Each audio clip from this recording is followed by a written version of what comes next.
네, 김정은 위원장과 트럼프 대통령이 1박 2일간의 핵 담판을 위해 하노이에 집결했습니다. 양 정상은 오늘 저녁 만찬장에서 8개월 만에 재회할 예정인데요. 형식은 친교 만찬이지만 핵 담판을 앞두고 치열한 수싸움을 벌일 가능성이 높습니다. 네, 세기의 핵 담판이 될 이번 2차 북미 정상회담 소식 두 분 전문가와 함께 짚어보도록 하겠습니다. 김열수 한국군사문제연구원 안보전략실장, 김승채 고려대 교수 자리하셨습니다. 어서 오세요. 네, 안녕하십니까. 어서 오십시오. 예. 자, 전 세계인의 시선이 하노이에 쏠리고 있습니다. 드디어 27일이 밝았는데요. 27, 28일 1박 2일 동안 이제 세계 핵담판이 열립니다. 어제 양국 정상이 하노이에 모두 집결을 했죠. 트럼프 대통령이 어젯밤 늦게 도착을 했습니다. 두 정상의 도착 모습 보셨을 때 뭐가 가장 좀 머릿속에 지금 남으십니까? 트럼프 대통령은 별로 그렇게 크게 남는다고 생각하지 않는데요. 어찌됐든 트럼프 대통령도 대서양을 건너서 20시간 가까이 비행기 타고 왔거든요. 아마 우리 시청하시는 분들도 비행기 참 많이 타고 여행 다니실 텐데 물론 대부분 에코노미석 타긴 하지만 또 트럼프 대통령은 굉장히 특별한 이제 좌석을 비행기 안에서 전용실이 따로 있겠죠. 그럼에도 불구하고 20시간 타고 온다는 굉장히 피곤한 거예요. 김정은 위원장 같은 경우에도 66시간 기차 타고 온 거잖아요. 그런데 사실상 또 기차 여행도 많이 해보셔서 아시겠지만 저도 이게 몇 시간만 타면은 막 온몸이 쑤시거든요. 근데 66시간을 거의 어디 내려서 긴 시간 동안 휴식하거나 그러지 않고 간단하게 단둥역에서 사람 좀 만나고 또 담배 핀다고 잠시 한 20-30분 쉬고 이게 다란 말이죠. 그리고 나서 이제 왔으니까 아마 두 분 다 정상은 북미 정상회담을 기대하면서도 사실상 몸은 피곤한 상태 그런 모습들이 오히려 저는 좀 많이 보였다 이렇게 보여집니다. 어젯밤은 아무래도 좀 여독을 많이 풀지 않았을까라는 생각이 듭니다. 교수님께서는 어떤 부분이 가장 좀 인상에 남으셨습니까? 예, 저도 비슷한 생각인데 지금 워싱턴하고 하노이하고 12시간 시차입니다. 오전 오후 시차가 12개 있기 때문에 그쪽에서 와서 지금 상당히 좀 힘들지 않겠습니까? 시차도 있고 거기다 또 20시간 또 비행기 타고 오고 그랬기 때문에 그래서 트럼프 대통령은 좀 어려운 부분들을 좀 밤에 특히 보이는 게 아닌가 생각되는데요. 그래도 단순히 또 김정은 위원장은 66시간이 긴 시간이지만 그래도 내부적으로 와서 휴식도 취할 수 있고 왔다 갔다 할 수도 있고 나름대로 여유도 있었고요. 또 밖에 나와서 새로운 공기도 쓸 수 있었고 좀 약간 리프레시된 생각을 갖고 있던 것 같고요. 그래서 내려서는 처음에는 조금은 그랬습니다만은 곧바로 좀 밝은 모습을 되찾고 그랬기 때문에 그런 모습들이 약간 좀 달랐던 것 같습니다. 예. 그리고 나서 일단 김정은 위원장은 호텔로 바로 돌아갔죠. 중간에 어딜 들를 것인가라는 얘기들 많았는데 바로 하노이를 직행해서 숙소로 들어갔습니다. 그 이후에 첫 행보가 북한 대사관이었단 말이죠. 다른 것도 아니고 북한 대사관은 가장 먼저 갔다는 거 어떤 의미겠습니까? 전체적으로 보면 이런 거예요. 김정은 위원장 입장에서 보면 두 가지가 이제 큰 회담이 이제 있다라고 보는 거잖아요. 하나는 두 번째 북미 정상회담이 있지만 다른 하나는 베트남에 대한 공식 우호 방문이 있단 말이죠. 그래서 이제 싱가포르하고 좀 다른 것은 싱가포르 같은 경우는 오로지 1차 북미 정상회담에 올인했고 그리고 나서 다른 일정들이 없었기 때문에 그래서 그 전날 머린베이 샌즈 호텔도 보고 식물원도 보고 그렇게 했지만 이번 같은 경우에는 공식 방문이 따로 있잖아요. 그렇기 때문에 오늘 내일 있게 될 북미 정상회담에 올인을 하고 나머지 베트남에 대한 우호 방문 이제 그것은 이제 28일 오후 늦게부터 그다음에 3월 1일, 3월 2일까지 지금 계획이 돼 있기 때문에 그때 모든 일정을 소화할 수 있거든요. 그런데 사실상 그 기차역에 내려가지고 하노이까지 들어오는 사이에 삼성전자 공장도 박린성에 있고 또 박장성이라고 하는 데는 북한군 묘지도 있잖아요. 그런 데 대한 들릴 가능성을 점쳤지만 그렇게 가게 되면은 이 베트남 방문하고 북미 정상회담 막 혼동돼서 돌아가는 거란 말이에요. 그래서 오히려 이 북미 정상회담에 올인하는 그런 모습을 보여주었고 그런 면에서 보면 북미 정상회담 그렇죠. 그 이후로는 이제 베트남 공식 방문 이렇게 그렇죠. 그래서 이제 오늘 지금 현재까지도 김정은의 별다른 일정은 지금 보도되지 않고 있지 않습니까? 그래서 오로지 바로 옆에 있는 그러니까 자신이 묵고 있는 멜리나 호텔 바로 옆에 북한 대사관이 있으니까 거기만 뭐 한 50분 정도 이렇게 가가지고 격려하고 돌아왔다 이렇게 볼 수가 그러면 있죠. 오늘도 만찬 전에 이제 낮에 일정이 텅 비어 있는데 그때도 네. 특별히 뭐 외부 뭐 시차례나 이런 것 없을 거라고 보시는 건가요? 제가 생각할 때는 뭐 그럴 것 같습니다. 그래서 비교적 북미 정상회담과 베트남의 공식 우호 방문을 구분하는 그런 일정을 소화하지 않겠는가 이렇게 봅니다. 그 국가 원수들 외국 방문할 때 예. 이 자국 대사관을 방문해서 직원들을 격려하고 이런 건 흔히 있는 일입니까? 그렇습니다. 이게 일반적으로 국가원수가 외국 가면요 대사관에 가서 대사관 직원들 만나고 격려도 하고 있고요. 그다음에 이번 같은 경우는 특히 그 북한의 그 하노이에 있는 북한 대사관 직원들이 고생을 많이 하지 않았겠습니까? 그렇기 때문에 특히나 그 문제에 가서 좀 확인을 좀 하겠고요. 또 그런 것들이 그 김정은 위원장으로서는 실제로 본인이 첫 번째 그 하노이에서 일정인데요. 예. 일정을 가지면서 여유를 찾을 수 있는 기회를 좀 마련하는 거죠. 그리고 하면서 그곳에 가서 그동안의 준비 상황도 좀 보고를 받았을 거고요. 그런 과정 속에서 본인이 앞으로 1박 2일 동안 어떻게 하노이에서 북미 회담을 할 것인가. 그것은 적어도 내용 측면에서는 뭐 김혁철이라든가 이런 사람들한테 보고를 받겠습니다만은 형식적인 측면, 의전적인 측면은 대사관에서 다 하는 거기 때문에 그런 것들을 가서 받았을 때 훨씬 더 안정적으로 회담에 임할 수 있는 여지가 있습니다. 그렇기 때문에 국빈들이 갔을 때는 대부분 또 대사관에 가는 것이 또 관례이기도 합니다. 예. 교수님 생각에서는 아까 잠깐 뭐 실장도 언급하셨지만 오늘 이제 예. 김정은 위원장의 일정이 굉장히 궁금하잖아요. 그렇습니다. 단독회담 만찬이 일정 잡혀 있습니다만 네. 하여튼 그 전에 과연 뭘 할까, 어디를 갈까, 호텔에서 계속 머물면서 정상회담 의제와 관련해서 보고만 받을 건가 어떻게 예상하십니까? 저도 지금 정상회담이 상당히 중요하기 때문에 그 문제에 대해서 집중을 할 것 같습니다. 왜냐하면 지금 다른 문제로 왔다 갔다 하기에는 여유가 좀 적고요. 자기가 본인이 다 얘기를 듣고 왔지만 그렇지만 지금 현재 하노이에서 실무회담이 열리고 있지 않습니까? 예. 그 실무회담에 대한 얘기를 좀 들을 거고요. 그러면서 어떻게 대처해 나갈 것인가 그런 문제들도 철저하게 좀 대비하는 것이 중요하겠다고 생각하기 때문에 김정은 위원장의 금일 행보는 적어도 오후까지 오후에 그 단독 회담 잠깐 하지 않습니까? 4시부터 하게 되는데 한 그 15분 이전까지는 정도 하죠. 예. 저는 가만히 있을 것 같습니다. 호텔에. 예. 근데 어제 이제 실무회담이 또 진행되지 않을까라는 예상을 많이 했었는데 어제는 아무런 실무회담이 없었거든요. 그럼 그 말은 뭐 하루가 급할 텐데 어제는 건너뛰었다라는 건 이미 실무회담은 끝이 났다라는 거 아닐까요? 네, 실무회담은 끝이 났지만 여전히 남아있는 것은 폼페이오 국무부 장관하고 김영철 부위원장 사이에 그 회담은 남아있다라고 저는 고위급 간의 생각을 하고요. 만남. 예. 그렇죠. 그러니까 김정은 위원장이 어제 도착해서 보고받은 것은 아마 상세한 보고를 김혁철로부터 받았을 겁니다. 그리고 이제 많은 거기 공간이 비어 있는 부분을 확인했을 거고요. 그리고 이제 어제 트럼프 대통령 좀 늦게 도착을 했잖아요. 늦게 도착해서 보고 다 받았습니다. 그러면 이 부분을 좀 메워야 되거든요. 트럼프 대통령 입장도 그렇고 또 저기 김정은 위원장 입장도 그렇고 그러면은 그걸 메워줄 회담이 필요해요. 그 회담을 아마 제가 볼 때는 오늘 저녁 이 그 뭐라고 할까요? 친교 만찬 여기 하기 전까지 아마 트럼프 대통령하고 저기 김영철이하고 폼페이오 그리고 장관, 폼페이오 예. 국무장관하고 한번 만나지 않겠는가라고 생각을 하고요. 지금 사진 보시면요, 저 네. 노동신문에 실린 건데요. 김정은 위원장이 호텔에서 이제 소위 말해서 의제 협상팀이죠. 와 이제 김혁철 대사도 보이고요, 전 대사도 그 이제 보고를 하는 것 같아요. 그 동안에 있었던 일정의 과정들을 물론 수시로 이제 본국하고 통화를 하면서 여러 가지 이야기를 나눴겠지만 저렇게 이제 시간을 앞으로 핵談判 이전까지는 계속 저런 시간을 가질 거다 이렇게 보시는 거죠. 제가 볼 때는 이제 그렇게 해서 이 폼페이오하고 김영철이하고 만나고 나면 다시 돌아가서 또 지침을 받을 거예요. 양 정상으로부터. 그걸 가지고 다시 얘기를 하게 될 거고 오늘 저녁이 이제 굉장히 중요한데 예. 지난번 6.12 북미 정상회담하고 이번 회담의 가장 큰 차이가 오늘 저녁 만찬이 있다는 거잖아요. 그렇죠. 그래서 이것도 친교 만찬이란 말이죠. 그렇기 때문에 이걸 통해 가지고 뭐 좀 아이스 브레이킹 하는 그런 분위기를 좋게 하는 그런 역할을 하기 때문에 오늘 저녁까지는 아마 대충 큰 그림들이 이렇게 정해지고 내일 단독 정상회담으로 들어가지 않겠는가 이렇게 봅니다. 앞서 봤던 그 실무회담 보고를 받는 네. 그 사진, 예. 조선중앙통신에서 보도를 한 사진입니다. 그렇군요. 네. 이 사진이 이렇게 공개가 되면서 신문에도 굉장히 상세하게 하노이에 언제 도착을 했고 어떤 영접을 받았고 어떻게 보고를 받았고 그리고 북한 대사관까지 갔다 굉장히 상세하게 이렇게 하나하나 다 보고가 됐거든요. 네.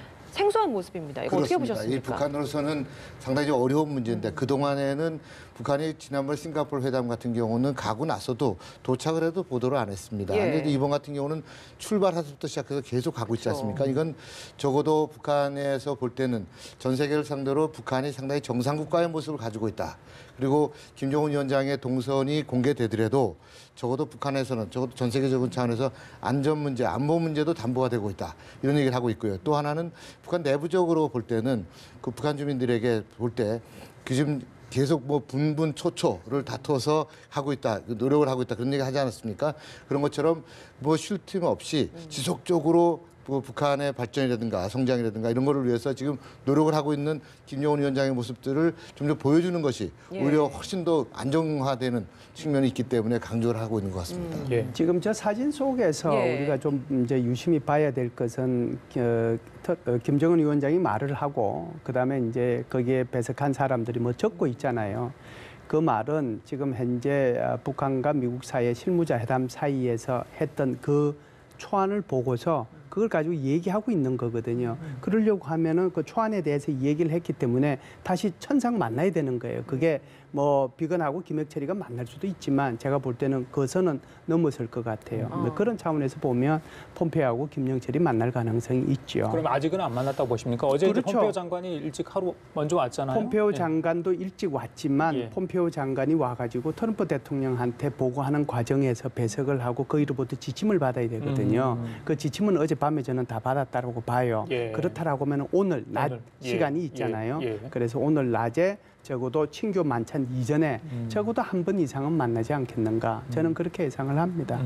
그게 또 정상이고요. 예, 네. 저희들이 이제 김정은 위원장과 트럼프 대통령 뭐 지금 여러 명 거명하셨어요. 그분들이 다 이제 수행 오늘 따라온 분 아니겠습니까? 네. 어제 이제 도착 장면 중에 좀 인상이 깊었던 게 김여정 제1부부장이 김정은 국무위원장 오빠죠. 친오빠를 네. 어떻게 밀착 수행하는지 그 모습이 굉장히 인상적이었습니다. 물론 이제 김정은 위원장의 일거수일투족도 관심이지만 김여정 제1부부장 물론 싱가포르 회담이랄지 각종 정상회담에서 정말 비서실장의 그 이상의 역할을 하고 있는 것 같습니다. 그래서 김여정 부부장의 공식적인 직책은 통일전선부 부부장이잖아요. 예. 그러니까 지금 통일전선부 부장이 지금 현재 공석 상태입니다. 아마 작년 12월 달, 제가 정확하게 지금 이름이 금방 생각이 안 나는데 작년 12월 달부터 공석이 됐으니까 지금 꽤 이제 벌써 몇 달 됐잖아요. 그럼 사실상 어떻게 보면은 통일전선부의 부장 역할을 하고 있다고 해도 이제 과언이 아니거든요. 그런데 선전선동부 죄송합니다. 예. 통일전선부가 아니고요. 김영철이가 있고. 네네. 선전선동부의 부장 역할을 한다고 해도 과언이 아닌데 지금 하고 있는 것을 보면 선전선동부 부부장의 역할을 하는 것이 아니라 완전히 의전실장, 경호대장 뭐 이거 전체를 다 하고 있는 거잖아요. 예, 예. 그래서 저런 부분들이 전 세계에 주는 메시지가 여러 가지가 있을 수 있을 텐데 긍정적으로 보면 내가 유고돼도 우리는 백두 활동은 계속된다라고 하는 것을 보여주는 거고요. 두 번째는 북한 주민들한테는 백두 활동을 중심으로 해서 우리가 통치가 이루어지고 있다고 하는 것을 각인시키는 그런 효과가 있다라고 보고요. 세 번째는 이런 게 있을 겁니다. 김정은 위원장 담배 피거나 김정은 위원장 뭐 옆에 갖다 주거나 그러는데 예. 다른 사람이 이렇게 막 행동을 하면 김정은 위원장도 좀 불편할 수도 있지 않을까요? 그래서 이 사람이 혹시 와서 나를 뭐 그게 볼펜이든 뭐든 예. 그런데 동생이 와서 뭐 이렇게 그 그 서명시대 재떨이도 볼펜 갖다 주고 볼펜도 주고요. 주고 뭐 예. 또 이것도 받고 동생이니까 예.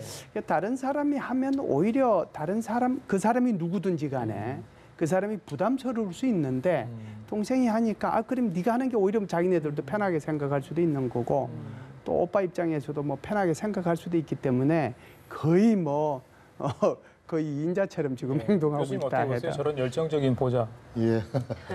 지금 말씀하셨습니다만은 뭐 그런 부분도 분명히 있겠죠. 근데 이제 아무래도 저런 문제를 보면은 그래도 북한 체제가 갖고 있는 나름대로 또 한계점도 얘기하는 것이 아닌가 생각되는데 뭐 상당히 좀 의미가 있는 거거든요. 자기 믿는 사람 하는 건 누구나 마찬가지 아닙니까? 예. 어느 나라나 다 똑같습니다. 그렇지만 근데 형제가 하는 것에 대해서는 어떻게 보면 자기 이제 백두혈통을 좀 전에 말씀하셨습니다만은 그럼에도 불구하고 내가 믿는 사람은 혹시 이 사람뿐이 없는 게 아닌가 하는 것을 오히려 밑에 사람들한테 얘기를 좀 해줄 수도 있는 거거든요. 그러면은 뭐 그런 부분에 대해서는 밑에 사람들이 생각할 때 저희도 다 믿을 수 있는데요. 저희도 충성스럽습니다. 라고 하는데 그렇지 않은 부분도 있겠습니다만 저는 어떤 나라나 자기가 믿는 사람을 뭐 의전실장을 시키거나 비서실장 시키거나 그건 당연하다고 봅니다. 예.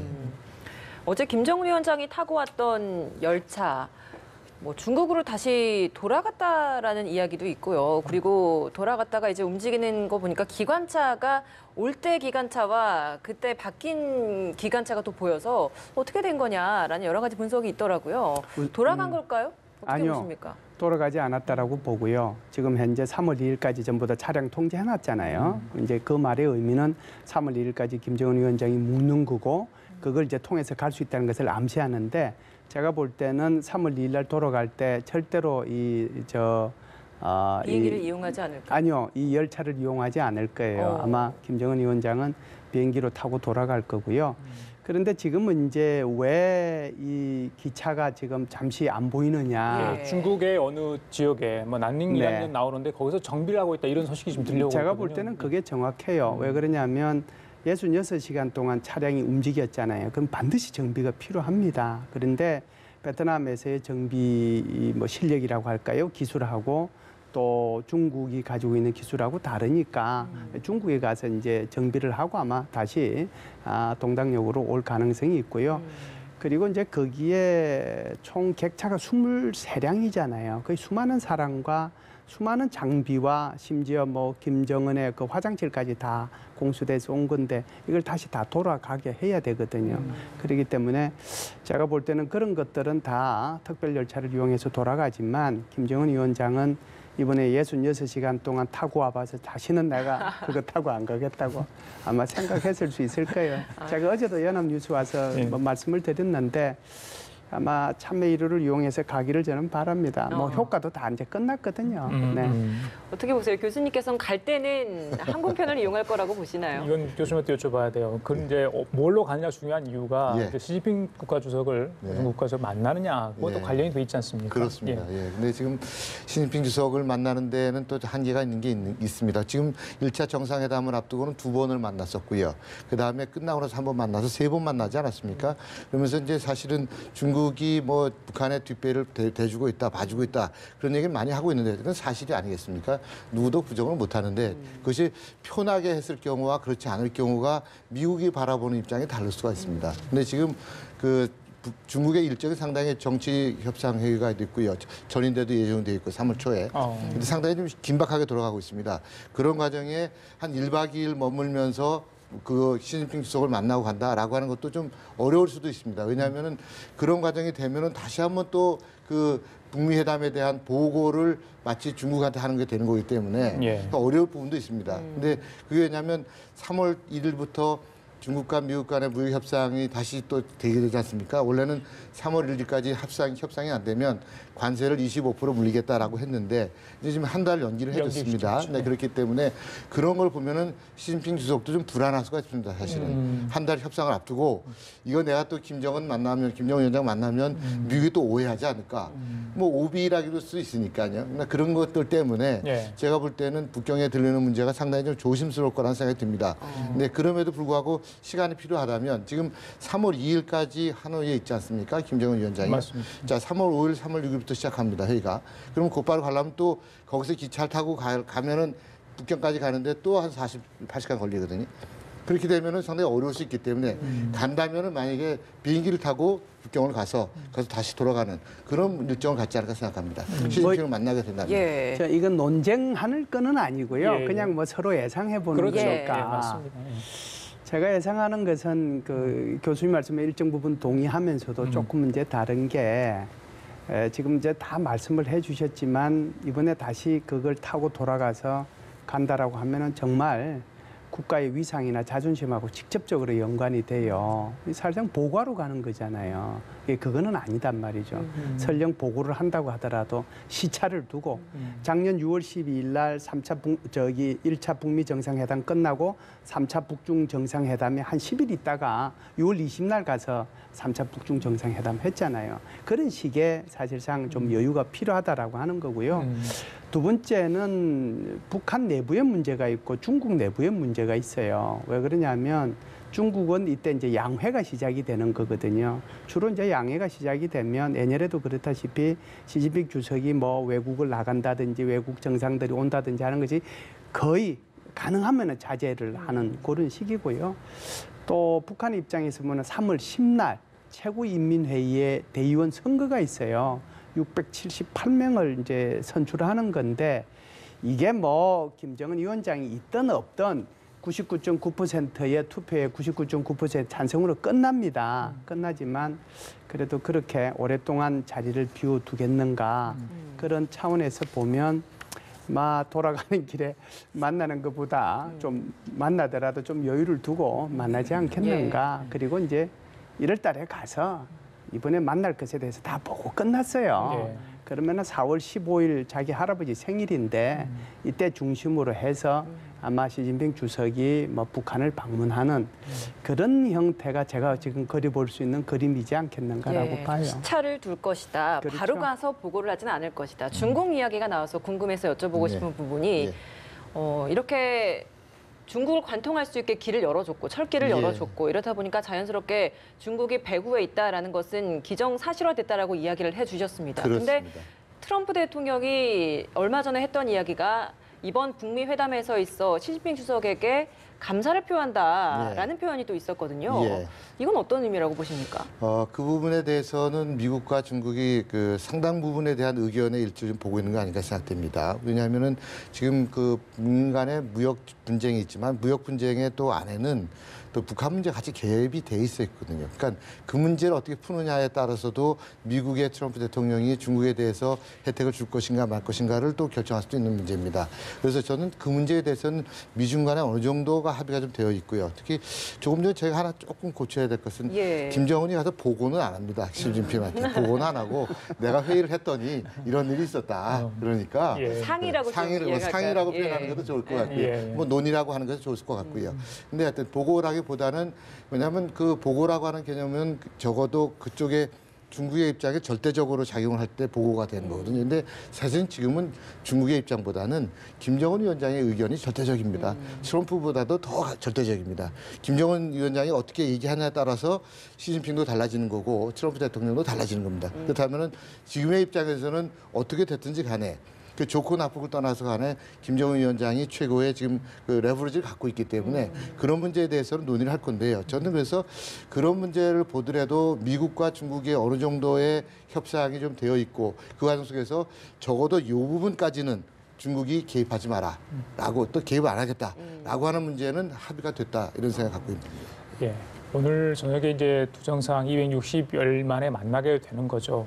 지금 굉장히 머릿속이 복잡할 수도 있을 것 같아요. 아까 전에 이제 김정은 국무위원장이 오늘 어떤 동선을 가질 것인가 이야기를 했는데 트럼프 대통령은 잠시 후에 이제 베트남 주석과 총리를 연쇄 회담을 만납니다. 마음은 아마 북미 정상회담에 가 있지 않을까 싶어요. 머리가 복잡한데 아까 우리 교수님 말씀하신 것처럼 지금 미국 내 사정도 좋지 않아요. 본인이 생각하기에 보여줄 게 많지 않습니까? 어떻습니까? 트럼프 대통령 입장이라면 시장께서는 지금 어떻게 회담에 임하실 것 같습니까? 트럼프 대통령 머릿속에는 오로지 지금 뮬러 특검만 머릿속에 있을 겁니다. 재선. 네. 그래서 뮬러 특검은 조사는 끝났고요. 그리고 이걸 이제 어떻게 보고할 거냐 하는 문제가 있고 그러다 보면 청문회를 통해 가지고 계속해서 이 문제를 이제 물고 늘어질 거거든요. 그러려면 이걸 덮을 수 있는 큰 이제 이벤트가 필요한데 그 이벤트가 제가 볼 때는 이제 2차 북미 정상회담이다라고 보고요. 이것이 이제 2월 27, 8일로 낙점된 이유도 뮬러 특검의 조사 끝나는 부분하고 일부러 저는 맞췄다라고 생각을 해요.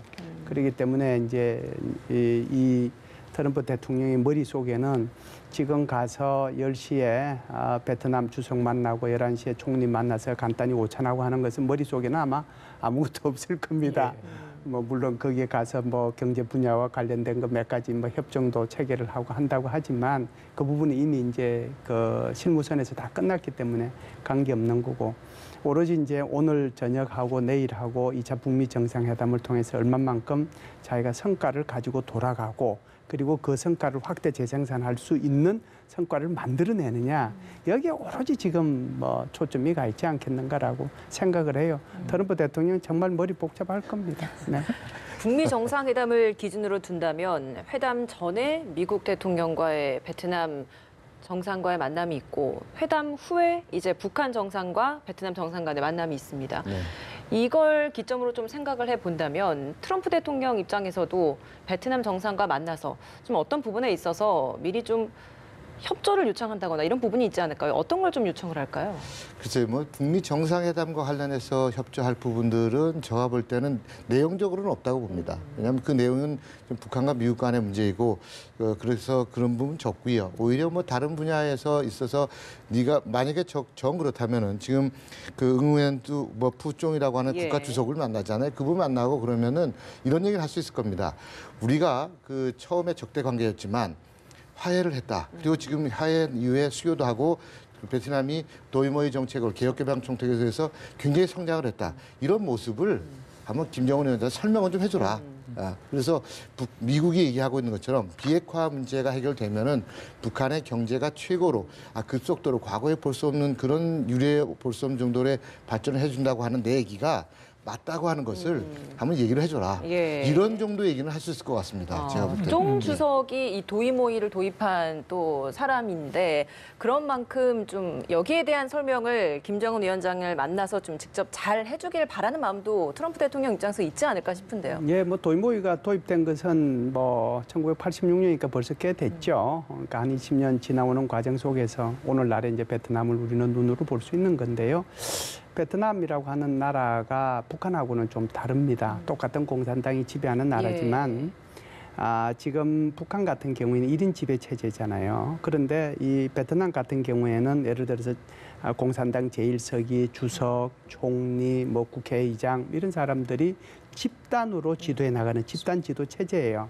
그래서 이제 이 집단 지도 체제 문제를 김정은 위원장한테 얘기한다는 것이 이것은 거의 금기시 되는 거잖아요. 그렇게 얘기해 줄 수 있는 것은 지금 말씀하신 것처럼 도이모에 대해서 얘기할 텐데 그걸 아마 반대로 물어볼 거예요. 김정은 위원장이 도이모에 대해서 거기에 대한 어떻게 이런 결심이 가능했고 거기에 대한 성과는 뭐였고 오히려 안 했으면 더 좋았을 게 뭐였겠는가. 그러니까 부정적인 효과도 이제 물어보지 않겠는가 생각이 들고요. 예. 두 번째는 그보다 더 큰 건 이럴 거예요.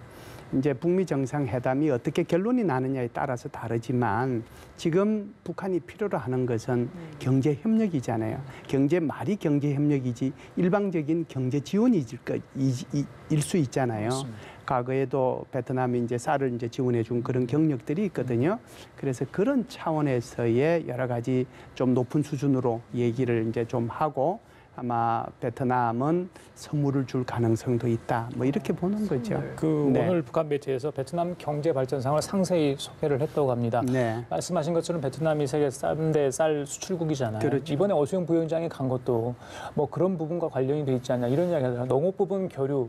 이번에 첨단 시설도 시찰할 수 있다. 여러 가지 얘기가 나오거든요. 그러니까 네. 경제 발전과 관련해서 베트남 또 뭔가 배우고 싶은 그런 의지를 강하게 보이고 있다. 이렇게 저희들이 보면 되겠습니까? 그럼요. 그래서 이번에 간 팀들이 크게 보면은 제가 볼 때는 두 팀이라고 봐요. 하나는 외교안보 팀이고요. 하나는 경제팀이거든요. 그래서 외교안보 팀이라고 하는 것은 1차 북미 정상회담 인원 그대로예요. 뭐 김혁철이 정도만 바뀌었지 다른 사람 하나도 바뀐 게 없어요. 이번에 이제 가는 다른 팀 이제 소위 말해서 도이모이하고 또 베트남과 북한과의 관계 개선과 앞으로 교류 협력 정진 인사 교류 이걸 위해서 이제 간 사람이 딱 두 사람이 있잖아요. 그게 이제 그 오수영이하고 김평이라고 볼 수 있는데요. 예. 한 사람은 이제 당 인사를 책임지는 사람이니까 이 사람이 이제 베트남과의 관계가 아주 잘 되면 결국은 이제 이 고위급에서 어떻게 교류할 건가 그 문제를 이제 위해서 데리고 간 거고요. 이제 뭐 그보다 더 큰 것이 지금 말씀하신 것처럼 오수영이라고 볼 수 있는데 당의 경제를 책임지는 사람이죠. 그리고 최고인민회에서 어떻게 보면 예산 결산에 대한 책임을 지고 있는 사람이기 때문에 이 사람이 도이모에 대해서 제대로 좀 배우고 익히고 그리고 이제 북한으로 돌아가면 이것을 이제 확대 재생산해야 되는 주 책임 있는 사람이거든요. 그래서 이 사람을 특별히 데리고 갔다 이렇게 보죠. 알겠습니다. 자, 가장 중요한 거는 과연 비핵화 관련해서 양측이 어떻게 뭔가를 주고받으면 성과를 낼 건가 아니겠습니까? 하부민의 얼개가 대충 만들어졌다 이런 보도도 나오고 있습니다. 비교적 성공적이었다고 하면 자, 이 정도면 모든 국가는 아니더라도 그래도 이 정도 만족할 만하다. 어느 수준의 합의가 이루어진다고 보십니까? 네.